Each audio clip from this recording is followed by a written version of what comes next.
Hello my dear students तुम्हारे जो ये चेनेल नतुनक चेनेल सबसक्राइब करा और भिडिओ प्रथम पर शेषলৈके चाबा। शिक्षक दिवस उपलक्षे एट चमू भाषण तुम्हारे कारण लै शिक्षकसर उद्देश्य छात्र छात्री चमुक वर्णना पराक एट सुमधुर भाषण तुम्हारे आगबढ़ाइছোঁ। चुआ नमस्कार सम्मानीय आजिर এই पवित्र सभार सभापति महोदय, आमार এইখন विद्यालयर अध्यक्ष महोदय, श्रद्धार शिक्षक शिक्षयित्रीসকল, मोर दादा बाइदेउসকল, मोर सहपाठीসকল और मोर मरমৰ भाइटी भण्टीসকল।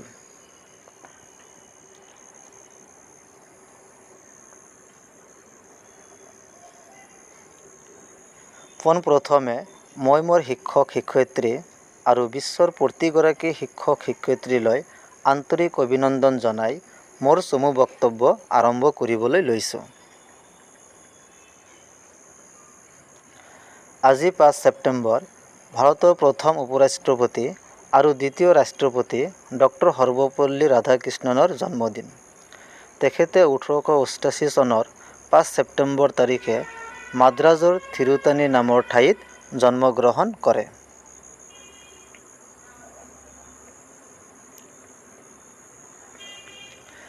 এদিন কিছুমান ছাত্ৰ ছাত্ৰীয়ে একগোট হৈ তেখেতৰ জন্মদিনটো পালন কৰিবলৈ তেখেতৰ পৰা অনুমতি বিচাৰিলে।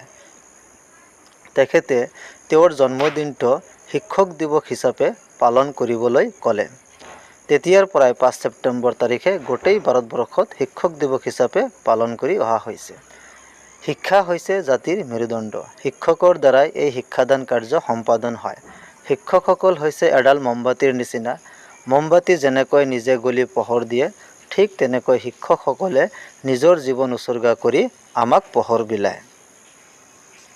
শিক্ষকৰ ঋণ আমি কেতিয়াও পৰিশোধ কৰিব নোৱাৰিম। শিক্ষক অবিহনে এটা জাতি কেতিয়াও উন্নতিৰ শিখৰত উপনীত হ'ব নোৱাৰে। শিক্ষক হৈছে সেই ব্যক্তি যিয়ে আমাক সদায় উৎসাহিত কৰে, সাহস দিয়ে, অনুপ্ৰাণিত কৰে। গতিকে আমি সদায় শিক্ষকৰ কথা মানি চলা উচিত আৰু সন্মান কৰা উচিত। শেষত সকলো শিক্ষক শিক্ষয়িত্ৰী, দাদা বাইদেউ, সহপাঠী আৰু ভাইটি ভণ্টিসকলক শিক্ষক দিৱসৰ আন্তৰিক শুভেচ্ছা জ্ঞাপন কৰি মই মোৰ চমু বক্তব্য ইয়াতে সামৰিছোঁ। ধন্যবাদ।